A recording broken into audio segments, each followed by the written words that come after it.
Good morning all. എല്ലാവർക്കും equity max റിസർച്ചിന്റെ പുതിയൊരു വീഡിയോയിലേക്ക് സ്വാഗതം. ഇന്ന് 22 ഏപ്രിൽ 2025 ചൊവ്വാഴ്ച. എല്ലാവർക്കും പ്രോഫിറ്റബിൾ ആയ ഒരു ദിവസം ആശംസിക്കുന്നു. നമുക്ക് ഇന്നത്തെ മാർക്കറ്റ് അപ്ഡേറ്റ്സിലേക്ക് കിടക്കാം. നമ്മളെ ട്രേഡേഴ്സിനെ സംബന്ധിച്ചിടത്തോളം, ഇൻവെസ്റ്റേഴ്സിനെ സംബന്ധിച്ചിടത്തോളം നല്ല ഒരു മൂവ്മെന്റ് ആണ് നമുക്ക് ഇന്ത്യൻ മാർക്കറ്റിൽ നമ്മൾ കണ്ടുവരുന്നത്. നിഫ്റ്റി ആണെങ്കിൽ 24,000 മറികടന്നിരിക്കുകയാണ്. തുടർച്ചയായി 4 ട്രേഡിംഗ് ദിവസവും ഇന്ത്യൻ മാർക്കറ്റ് ക്ലോസ് ചെയ്തത് പോസിറ്റീവ് ആയിട്ട് തന്നെയാണ്. നമുക്ക് ഇന്നലത്തെ നമ്മുടെ ഇന്ത്യൻ മാർക്കറ്റിന്റെ ജസ്റ്റ് ഒരു അവലോകനം എടുത്ത് നോക്കിയാൽ നമുക്ക് മനസ്സിലാവും. നിഫ്റ്റി ക്ലോസ് ചെയ്തത് 273 പോയിന്റ്, അതായത് 1.15% ഹൈക്കിലാണ് നിഫ്റ്റി ഇന്നലെ ക്ലോസ് ചെയ്തിട്ടുള്ളത്. ബാങ്ക് നിഫ്റ്റിയുടെ കാര്യം നോക്കുവാണെങ്കിൽ 1014 പോയിന്റ്, അതായത് 1.87% ഹൈക്കിലാണ് ഇന്നലെ ബാങ്ക് നിഫ്റ്റി ക്ലോസ് ചെയ്തിട്ടുള്ളത്.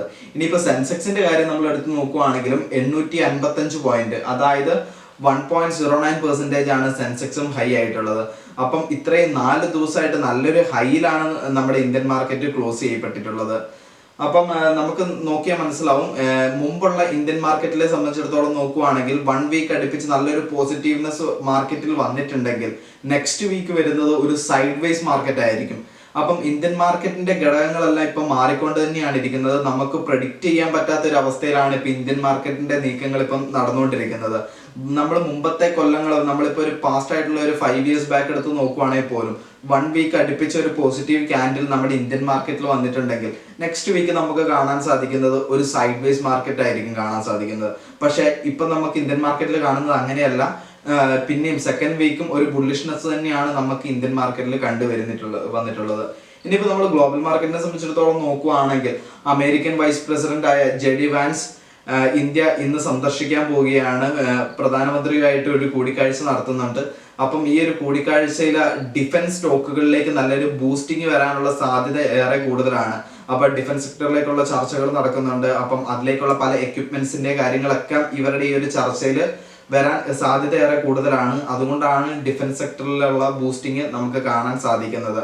പിന്നെ അതേപോലെ തന്നെ നമ്മൾ നോക്കുകയാണെങ്കിൽ ഈ ഒരു 2-3 മാസമായിട്ട് എല്ലാവരുടെയും പോർട്ട്ഫോളിയോ എല്ലാം റെഡ് ആയിട്ടായിരിക്കും. കുറച്ചു പേരുടെയെങ്കിലും പോർട്ട്ഫോളിയോ ചെറിയ രീതിയിലുള്ള മാറ്റം വരുത്തിയിട്ടുണ്ടാവും. പക്ഷെ എന്നാൽ പോലും മിഡ് ക്യാപ് സ്റ്റോക്ക് അതേപോലെ തന്നെ സ്മോൾ ക്യാപ് സ്റ്റോക്കിലൊന്നും ഒരു റാലി നമുക്ക് കാണാൻ സാധിച്ചിട്ടില്ല. ഇപ്പൊ ഈ നടക്കുന്ന ഈ ബുള്ളിഷ്നെസ് എല്ലാം നമുക്ക് ലാർജ് ക്യാപ് സ്റ്റോക്കുകളിലാണ് നമുക്ക് റാലി കാണാൻ സാധിക്കുന്നത്. അതുകൊണ്ടാണ് മാർക്കറ്റ് ഇത്ര കയറിയാൽ പോലും നിങ്ങൾ നോക്കിയാൽ മനസ്സിലാവും നിങ്ങളുടെ പോർട്ട്ഫോളിയോ ചിലപ്പം അതൊരു കവറപ്പ് ആയിട്ടുണ്ടാകത്തില്ല. കാരണം നിങ്ങളുടെ പോർട്ട്ഫോളിയോയിൽ കൂടുതലായിട്ടും മിഡ് ക്യാപ് സ്റ്റോക്ക് അതേപോലെ തന്നെ സ്മോൾ ക്യാപ് സ്റ്റോക്കുകളും ഉണ്ടാവും. ഇതുകൊണ്ടാണ് നമ്മുടെ പോർട്ട്ഫോളിയോ ഇപ്പോഴും ആ ഒരു ലെവലിൽ ഇരിക്കുന്നത്. പക്ഷെ എന്നിരുന്നാൽ പോലും നിങ്ങളുടെ പോർട്ട്ഫോളിയോയിൽ നല്ല രീതിയിലുള്ളൊരു മാറ്റം ഈ ഒരു ആഴ്ചക്കുള്ളിൽ തന്നെ നിങ്ങൾ വന്നിട്ടുണ്ടാവുമെന്ന് പ്രതീക്ഷിക്കുന്നു. ഇനിയിപ്പോൾ അതേപോലെ നമ്മൾ നോക്കുവാണെങ്കിൽ ബാങ്ക് ഇൻഡെക്സിന്റെ നമ്മൾ വീക്ക്ലി എടുത്ത് നോക്കുവാണെങ്കിൽ RSI ഇപ്പം 67 പോയിന്റ്സിലാണ് നിൽക്കുന്നത്. അതേപോലെ തന്നെ നമ്മൾ ഫിൻനിഫ്റ്റിയുടെ RSI നോക്കുവാണെങ്കിൽ 70 പോയിന്റിലാണ് നിൽക്കുന്നത്. അതേപോലെ തന്നെ നിഫ്റ്റിയുടെ നമ്മൾ വീക്കിലി നോക്കുവാണെങ്കിൽ 67 പോയിന്റ്സിലാണ് ഇപ്പം നിൽക്കുന്നത്. അപ്പം ഇങ്ങനെയാണ് നമ്മുടെ ബാങ്ക് നിഫ്റ്റി ഫിൻനിഫ്റ്റിയുടെ ഒക്കെ കാര്യങ്ങൾ നടക്കുന്നത്. അതേപോലെ തന്നെ നമുക്ക് ക്രൂഡ് ഓയിലിന്റെ നമ്മൾ നോക്കുവാണെങ്കിൽ ഇന്നലെ എക്സ്പയറി ആയിരുന്നു. ഈ ഒരു പുതിയൊരു കോൺട്രാക്ട് തുടങ്ങുകയാണ്. അപ്പൊ ക്രൂഡ് ഓയിലൊക്കെ ട്രേഡ് ചെയ്യുന്നവർക്ക് പുതിയൊരു കോൺട്രാക്ട്, മന്ത്ലി കോൺട്രാക്ട് തുടങ്ങിയിരിക്കുകയാണ്. അപ്പം ക്രൂഡ് ഓയിൽ നമുക്ക് നല്ലൊരു പൊട്ടൻഷ്യൽ നമുക്ക് കാണാൻ പറ്റുന്നുണ്ട്. കാരണം അത്രയും നല്ല രീതിയിലുള്ള ഒരു ട്രേഡ് വാറിന്റെ സമയത്ത് അഫക്റ്റ് നമ്മുടെ ക്രൂഡ് ഓയിലിലും നമുക്ക് വന്നിട്ടുണ്ട്. അപ്പൊ ഒരു പുതിയ കോൺട്രാക്ട് തുറക്കുകയാണ്.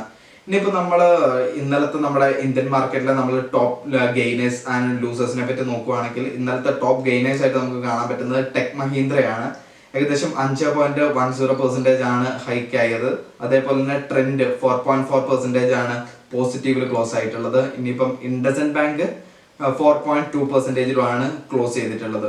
ഇനി നമ്മൾ ടോപ്പ് ലൂസേഴ്സിനെ പറ്റി നോക്കുവാണെങ്കിൽ Adani ports and cess 1.29%, HDFC life insurance 1.09%, ITC 1.03% ആണ് ഇന്നലെ നെഗറ്റീവിൽ ക്ലോസ് ചെയ്യപ്പെട്ടിട്ടുള്ളത്. ഇനിയിപ്പോൾ നമ്മൾ FIDA ഡാറ്റ നോക്കുവാണെങ്കിൽ ഇന്നലെ ഇന്ത്യൻ മാർക്കറ്റിൽ FISും അതായത് ഫോറിൻ ഇൻസ്റ്റിറ്റ്യൂഷണൽ ഇൻവെസ്റ്റേഴ്സും ഡൊമസ്റ്റിക് ഇൻസ്റ്റിറ്റ്യൂഷണൽ ഇൻവെസ്റ്റേഴ്സും ബൈ ചെയ്തിരിക്കുന്നത്. രണ്ടുപേരും ബൈ ആണ് ചെയ്തിട്ടുള്ളത്. FISന്റെ ഭാഗത്ത് നിന്ന് 1970 കോടിയുടെ ബൈങ്ങും അതേപോലെ തന്നെ DASന്റെ ഭാഗത്ത് നിന്ന് 2047 കോടിയുടെ ബൈങ്ങുമാണ് മാർക്കറ്റിൽ വന്നിട്ടുള്ളത്. അപ്പൊ ടോട്ടൽ നെറ്റ് ആയിട്ട് നോക്കുവാണെങ്കിൽ 2217 രൂപയുടെ ബൈങ്ങാണ് ഇന്നലെ ഇന്ത്യൻ മാർക്കറ്റിൽ നമുക്ക് കാണാൻ സാധിച്ചിട്ടുള്ളത്. അതുകൊണ്ട് നല്ലൊരു ബുള്ളിഷ്നെസ് തന്നെ നിങ്ങൾ എല്ലാവരും ഇന്നലെ ട്രേഡ് ചെയ്തവരാണെങ്കിൽ നിങ്ങൾക്ക് മനസ്സിലാവും. നല്ലൊരു റാലി ഇന്നലെ മാർക്കറ്റിൽ നടന്നിട്ടുണ്ടായിരുന്നു. അതേപോലെ തന്നെ നമ്മൾ മുമ്പത്തെ വീഡിയോയിലൊക്കെ പറഞ്ഞിട്ടുണ്ടായിരുന്നു ഗോൾഡ് ഇപ്പം ഓൾ ടൈം ഹൈയിലാണ്, ഗോൾഡിൽ ബുള്ളിഷ്നെസ് തന്നെയാണ് കാണിക്കുന്നതെന്ന്. പക്ഷെ ഇന്നലത്തെ നമ്മൾ എടുത്ത് നോക്കുവാണെങ്കിൽ ഗോൾഡ് ഓൾ ടൈം ഹൈയിൽ തന്നെയാണ് ട്രേഡ് ചെയ്തുകൊണ്ടിരിക്കുന്നത്. ഇനിയിപ്പോൾ നമ്മൾ വേറെ നോക്കുവാണെങ്കിൽ ഗ്ലോബൽ മാർക്കറ്റിനെ സംബന്ധിച്ചിടത്തോളം നോക്കുവാണെങ്കിൽ ട്രേഡ് വാർ ഇപ്പോഴും നിലവിലും നടന്നുകൊണ്ട് തന്നെ ഇരിക്കുന്നുണ്ട് US-ഉം അതേപോലെ ചൈനയും തമ്മിൽ. അപ്പം FIS അതായത് ഫോറിൻ ഇൻസ്റ്റിറ്റ്യൂഷണൽ ഇൻവെസ്റ്റേഴ്സ് കൂടുതലായിട്ടും US മാർക്കറ്റിലും ചൈന മാർക്കറ്റിലും ഇൻവെസ്റ്റ് ചെയ്യുന്നത് ഭാഗ്യമായിട്ട് കുറച്ചിട്ടുണ്ട്. അവർ മറ്റ് മാർക്കറ്റുകൾ തേടി പോവുകയാണ്. അപ്പം ഇന്ത്യൻ മാർക്കറ്റിലൊക്കെ നല്ല രീതിയിലുള്ള ഒരു ചേഞ്ചസ് ആണ് FIS-ന്റെ ഭാഗത്തു നിന്ന് വന്നിട്ടുള്ളത്. കാരണം അവർ കൂടുതലും പ്രശ്നമുള്ള മാർക്കറ്റുകളിലേക്ക് നോക്കുന്നില്ല. പ്രശ്നമില്ലാതെ നല്ല രീതിയിൽ ഒരു പൊട്ടൻഷ്യൽ ഉള്ള ഓപ്പർച്യൂണിറ്റീസ് ഉള്ള മാർക്കറ്റിലേക്കാണ് FIS വന്നുകൊണ്ടിരിക്കുന്നത്. അതുകൊണ്ട് തന്നെയാണ് നമുക്ക് കഴിഞ്ഞ ആഴ്ചയിലും ഇന്നെല്ലാം നല്ലൊരു FIS-ന്റെ ഭാഗത്തു നിന്നുള്ള ഒരു ബൈങ് നമുക്ക് കാണാൻ സാധിച്ചത്. ഇപ്പൊ നമ്മളൊരു നിഫ്റ്റിയുടെ കാര്യം നോക്കുവാണെങ്കിൽ ഷോർട്ട് ടൈമിൽ നമുക്കൊരു ബുള്ളിഷ്നെസ് ആണ് നിഫ്റ്റിയുടെ ഭാഗത്ത് നിന്ന് മനസ്സിലാക്കുന്നത്. അപ്പൊ നിഫ്റ്റിയിലൊക്കെ ട്രേഡ് ചെയ്യുന്നവരാണെങ്കിൽ നല്ലൊരു ലോങ് പൊസിഷനിലേക്കൊക്കെ നോക്കുവാണെങ്കിൽ ഷോർട്ട് ടൈമിലേക്ക് നമുക്കൊരു ബുള്ളിഷ്നെസ് തന്നെയാണ് കാണാൻ സാധിക്കുന്നത്. അപ്പം ബാക്കിയുള്ള നമ്മൾ നോക്കുവാണെങ്കിൽ ഗ്ലോബൽ മാർക്കറ്റ് ഈ സമയത്തൊക്കെ ഇടിഞ്ഞു നിൽക്കുകയാണ്. ഗ്ലോബൽ മാർക്കറ്റ് ഇടിഞ്ഞു നിൽക്കുന്ന സമയത്തും ഇന്ത്യൻ മാർക്കറ്റ് നല്ല രീതിയിൽ ഒരു സ്ട്രെങ്തോടുകൂടി തന്നെയാണ് ഇപ്പോഴും വളർന്നു വന്നുകൊണ്ടിരിക്കുന്നത്. അപ്പം ഇന്ത്യൻ മാർക്കറ്റിൽ ഇൻവെസ്റ്റ് ഒക്കെ ചെയ്യാൻ പറ്റിയവർക്ക് ഒരു ബെസ്റ്റ് ഓപ്പർച്യൂണിറ്റി തന്നെയാണ്. അവർക്കൊരു റൈറ്റ് ടൈമാണ്. നിങ്ങൾക്ക് ബാക്കിയുള്ള ഇൻവെസ്റ്റ്മെന്റിലേക്ക് ഇനി നമുക്ക് സ്റ്റോക്ക് മാർക്കറ്റിലുള്ള ഇൻവെസ്റ്റ്മെന്റ് നിങ്ങൾക്ക് നോക്കാവുന്നതാണ്, പരിഗണിക്കാവുന്നതാണ്. നല്ല നല്ല കമ്പനീസ് ഒക്കെ ഇപ്പം അണ്ടർ വാല്യൂഡ് ആയിട്ടുണ്ട്, അല്ലെങ്കിൽ ഇപ്പം ഫെയർ വാല്യൂലാണ് ഇപ്പം നിൽക്കുന്നത്. അപ്പം നിങ്ങൾക്ക് എല്ലാം നല്ലൊരു ഓപ്പർച്യൂണിറ്റിയാണ് ഇപ്പം മാർക്കറ്റ് തന്നിട്ടുള്ളത് ഇൻവെസ്റ്റ് ചെയ്യാൻ പറ്റിയിട്ട്. അതേപോലെ തന്നെ ഷോർട്ട് ടൈമിലേക്ക് നോക്കുവാണെങ്കിൽ ലോങ് ടൈമിലേക്ക് നോക്കുവാണെങ്കിലും കുഴപ്പമില്ല, നിങ്ങൾക്ക് ഇൻവെസ്റ്റ് ചെയ്യാം. കൂടുതലും നിങ്ങൾ ലോങ് ടേം വ്യൂവിലേക്ക് നോക്കുവാണെങ്കിൽ നല്ലൊരു ഓപ്പർച്യൂണിറ്റി തന്നെയാണ് ഇപ്പം മാർക്കറ്റിൽ ഇൻവെസ്റ്റ് ചെയ്യാൻ പറ്റിയത്. അതേപോലെ നമുക്ക് ഒരു കമ്പനി ഡിവിഡൻഡ് പ്രഖ്യാപിച്ചിട്ടുണ്ട്. എലൻടാസ് ബെക്ക് 7 രൂപ ഒരു പെർ ഷെയറിൽ ഡിവിഡൻഡ് പ്രഖ്യാപിച്ചിട്ടുണ്ട്. ഇത് നിങ്ങൾക്ക് 30 to 45 ഡേയ്സിനുള്ളിലായിരിക്കും നിങ്ങളുടെ ബാങ്ക് അക്കൗണ്ടിലേക്ക് ക്രെഡിറ്റ് ആവുക. അപ്പം ഇതൊക്കെയാണ് നമ്മൾ ഇന്നത്തെ നമ്മുടെ ട്രേഡിംഗ് ന്യൂസുകൾ. നിങ്ങൾക്ക് കൂടുതൽ സജഷൻസോ കാര്യങ്ങളോ ഉണ്ടെങ്കിൽ നിങ്ങൾക്ക് കമന്റിൽ രേഖപ്പെടുത്താവുന്നതാണ്. നിങ്ങൾക്ക് ഇഷ്ടപ്പെട്ടാൽ ലൈക്ക് ചെയ്യുക, അതേപോലെ തന്നെ ഷെയർ ചെയ്യുക. That's all. Signing off, Joppy Markose.